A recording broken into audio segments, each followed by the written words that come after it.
Hard to tell. So thank you. I'm here with Senator Daines and Cotton to talk about an issue I think most Americans are not paying much attention to, but should, right? So what is this all about? The House just passed legislation to make the District of Columbia a new state. I can promise you in the founding of this nation, nobody envisioned that would happen. In the Constitution and the Residence Act of 1790, they designated the District of Columbia to be the seat of federal authority, neutral in nature, where no state would have undue influence on the operation of the federal government. And to the argument that people in D.C. are disenfranchised, it would be very easily for Maryland to give them the ability to participate in national politics if they wanted to be part of Maryland.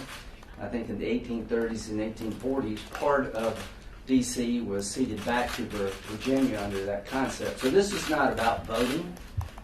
This is about altering the makeup of the House and the Senate.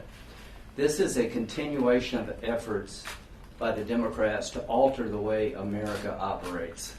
From packing the court to doing away with the legislative filibuster.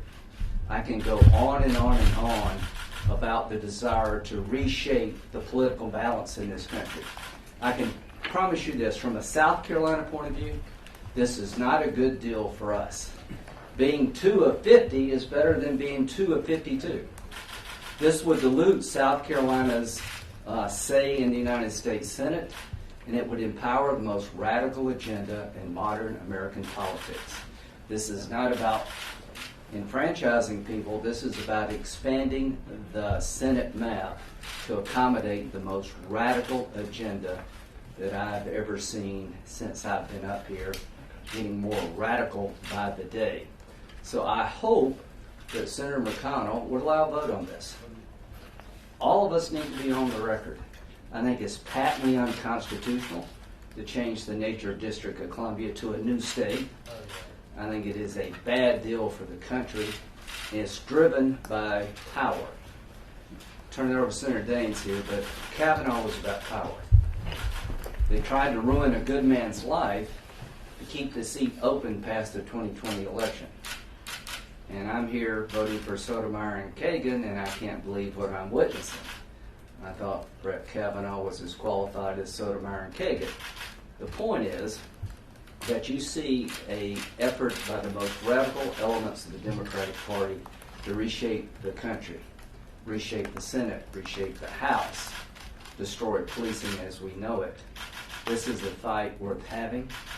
I want every senator to be on record. And again, I'll end where I started from a South Carolina point of view. This is a very bad deal. It dilutes our influence in the Senate. It empowers an agenda that I think over time will destroy this country. Senator Daines. Thanks, Senator Graham. We can sum this up in 3 points. This is all about, number one, a total power grab. This is about the Democrats, radical progressives, trying to change the very makeup of Congress, and specifically the United States Senate. Second, this is another demonstration of Nancy Pelosi and Washington, D.C. at its worst. The last thing we should be doing is giving Washington, D.C. more power. You get outside the Beltway and the craziness here of Washington, D.C., the American people agree with us. In 2019, Gallup polled us. 64% of the American people did not want to see D.C. statehood. Only 29% supported it. And sometimes I think it's important for senators and congressmen, in fact, most of the time, get out of this city, go out to where the real people are at, across our country, and ask them what they think. They see this as a power grab, and they see this as Pelosi and D.C. at its worst. Lastly, it's unconstitutional. Pretty important issue, unconstitutional. The 3 senators standing here on this podium today all took a vow, an oath, to uphold the Constitution. This bill that the House has and passed is unconstitutional. You cannot skirt the Constitution. That's a very important fundamental point, and it's why we oppose what's going on right now in the U.S. House. And Senator Cotton's been one of the real leaders on defining this issue. Senator Cotton. Washington, D.C. is a city. It's not a state. Washington, D.C. was designed to be a city by our founding fathers for a reason, to ensure that the seat of government was safe and secure and could continue the business of the American people. This is not an abstract or a hypothetical concern. In 1783, hundreds of soldiers mutinied against the Congress in Philadelphia, where it then sat. The governor of Pennsylvania refused to send out the militia. The Congress had to flee to New Jersey. That was only 5 years before James Madison explained why we have a federal city, a city that is under federal authority, whose institutions can be protected by federal authority. Now, you may say that's an old, outdated, old-fashioned concern. We don't face mutinies anymore. I would remind everyone that there was literally rioting in the streets 1 block away from the White House and the Department of the Treasury and the Department of Commerce just last month. What did it take to stop that rioting? The D.C. National Guard, which is under the control of the Department of Defense, and federal law enforcement agencies. That's why we have a federal city, to ensure the safety, the security, and the continuity of operations of our federal institutions. But look what the House Democrats would do. Look at this ridiculous map. The new seat of government would have 90 sides, a 90-sided gerrymandered seat of government, which in many places would be narrower than a city block. Can continuity of our operations of the federal government be secure here? Where would it get its power? Where would it get its water? Where would it get its communications? Surrounded by a state, which is a city that would become a state that right now is governed by a mayor who obviously hates the president. These are the reasons why we have a federal city. These are the reasons why it creates constitutional problems under the original Constitution, as Senator Daines said. But there's another constitutional problem. There's the 23rd Amendment, which grant 3 electoral votes to the seat of government, not to Washington, D.C., but to the seat of government. Now, the House Democrats know that that's a problem. Their bill says that they'll provide for expedited repeal of the 23rd Amendment if it passes. We've only amended our Constitution on 18 occasions, though, so it's not like that's a walk in the park. And in the meantime, look at that map. There is one place on that map where American citizens reside. Up there at the top, at the White House. That means the President and the First Lady need only change their voter registration from Florida to Washington, D.C., and they would then control their very own 3 electoral votes. I cannot imagine that's what Nancy Pelosi and the House Democrats had in mind. That is why this proposal is plainly nothing but a Democratic power grab. Washington, D.C. consistently has the highest share of Democratic votes in our electoral college. The Democrats are angry the American people have not given them total control of the government for going on a decade now. So as Senator Graham said, they want to stack the rules of our democracy. They want to give the Democratic Party 2 Democratic senators in perpetuity. How do we know that? Because as Senator Graham said, if this was just about voting rights, if this was just about representation in the House and the Senate, you could use this map. You could make some practical accommodations for the security and the safety of our federal institutions and retrocede the entire residential part of Washington, D.C. back to Maryland. That's exactly what we did in the 1840s with Arlington and Alexandria, which were then part of the district. They would have representation in the House. In fact, it would probably be their own congressmen, because it's about the size of a congressional district these days. They would be represented by 2 Democratic senators, Ben Cardin and Chris Van Hollen. But the Democrats don't want another seat in the House. They want 2 seats in perpetuity in the United States Senate, because they can't win a majority here by the ordinary rules of the road in every election. And they haven't won one for the last 6 elections. That's why we should have a vote on this. We should have a vote on this piece of legislation. We should know where every senator wants to stand. Every candidate for Senate should say where they stand. I can't imagine that John Tester or Steve Bullock would want to dilute Montana's vote and voice in the United States Senate. The one place in our society where a small state like Montana, or a small state like Arkansas, or a smaller state like South Carolina can speak with a voice that is equal to giant states like New York and Florida, Texas and California. Jamie Harrison should be on record too. Where does he stand on D.C. statehood? I can't imagine that these senators from smaller states, for all the reasons I've laid out, would want to dilute the voice of their states. But we should have a vote here. And everybody running for Senate all around the country should speak out as well where they stand on this. Senator Graham, I'll turn it over to you to start Thank you. questions. Thank you. Well said, Tom. Questions? A question for Senator Cotton. You talk about this as a Democratic Senate seats in perpetuity.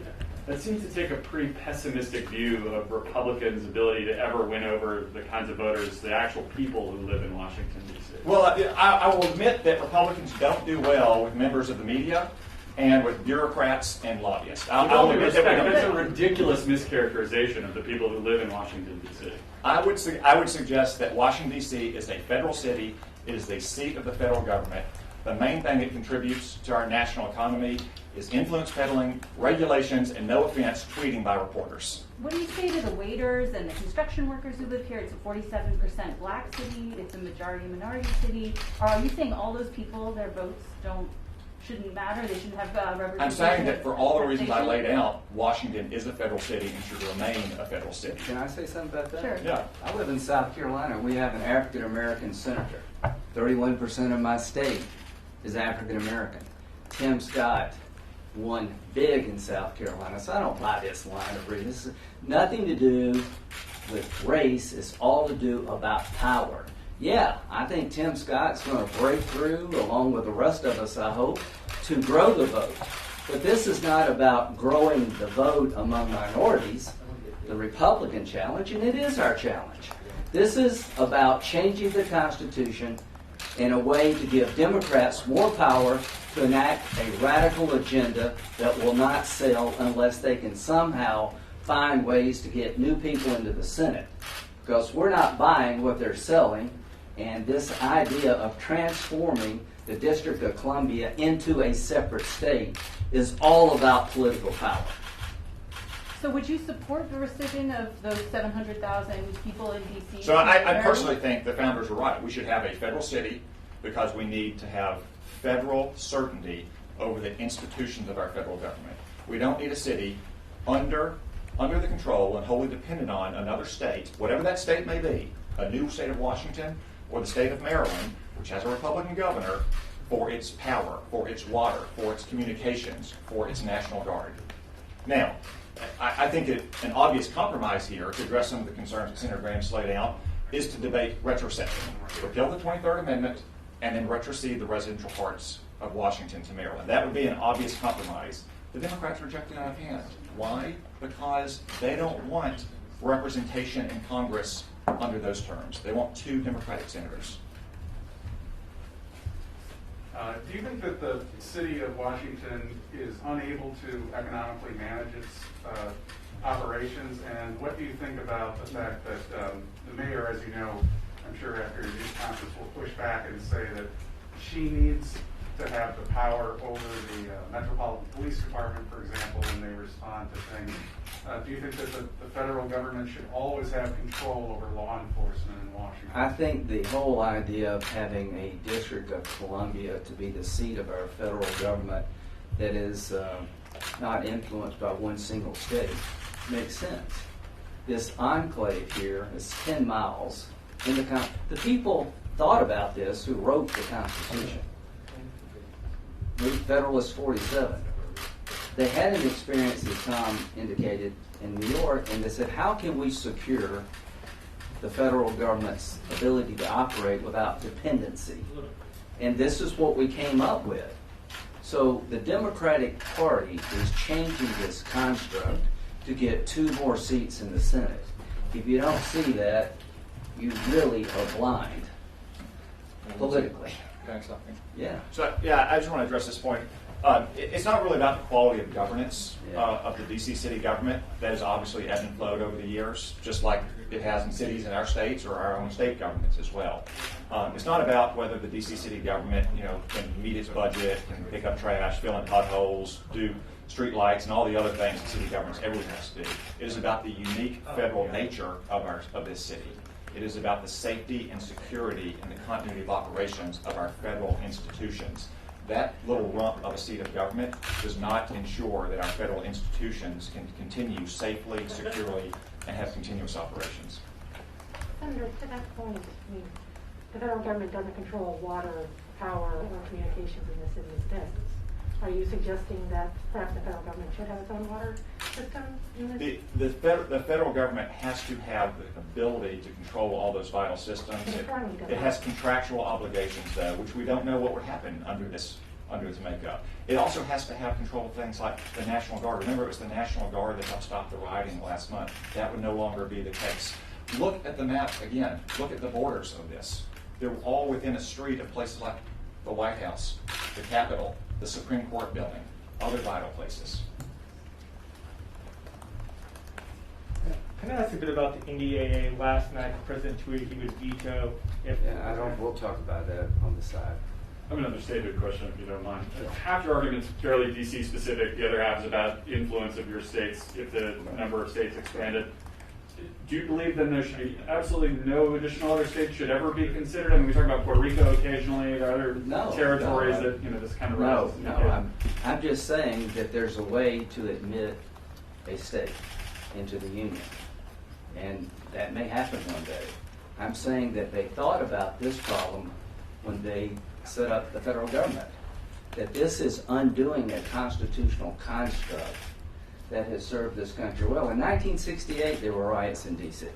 That was a Democratic president. They called out federal troops then because of riots in the street after the killing of Dr. King. So times ebb and flow, and I'm not talking about running the District of Columbia, having a federal government mayor. I'm talking about having a relationship to the District of Columbia that would avoid what the founders was most worried about. And that's all we're talking about here. As to future state admissions, there's a process to do it. But this process about the District of Columbia is already in the Constitution. See, it's good to remember history too. In 1978, they tried to do this using the current process, amending the Constitution. Only 16 states approved it. So what happened is they hit a brick wall. What they're doing right now is too cute by half. They're skirting the Constitution to achieve what their end goal here, and that is a power grab in Washington, D.C. Thank you. Senator Daines, can I ask you about, you said the real people outside America are the people that should be listened to here. Why are the 700,000 residents of D.C., 70% of whom work in the private sector, majority minority? Why are they not the real people? My point is the bubble right here that everybody lives in. We're not talking about that. We're talking That. about the 7. But the 70% who work in the private sector, Yeah. the waiters. I'm just suggesting that perhaps there's a little different view outside of this city than there is inside this They city. don't want representation in Congress because So what I'm saying is that you get outside and talk to the American people outside of Washington, D.C., residents outside of this, and they overwhelmingly oppose this idea. That's the point. do you guys think that they shouldn't have to pay federal taxes then if they're not represented in Congress? Maybe that's one way to approach it. Well, all I'm saying is I'm willing to sit down and talk about how to empower people who live in the District of Columbia through a process that doesn't destroy the Constitution and create 2 Democratic seats. One would be the Maryland situation, change the 23rd Amendment. It's not, I'm up here 3 days a week. I like it. I mean, it's a beautiful city. Is it well run? No, but there's a lot of places not well run. It's not about the city. It's not about the people in the city. It's about a power grab. There's nothing these people won't do to change the face of the country. And we're tired of it. We're going to fight back. We fought back with Kavanaugh. We're going to make sure that Nancy Pelosi and all those who are driving her do not win the day. If a Republican had tried to do this, in like circumstances, you'd be all over us. And you should be. Thanks.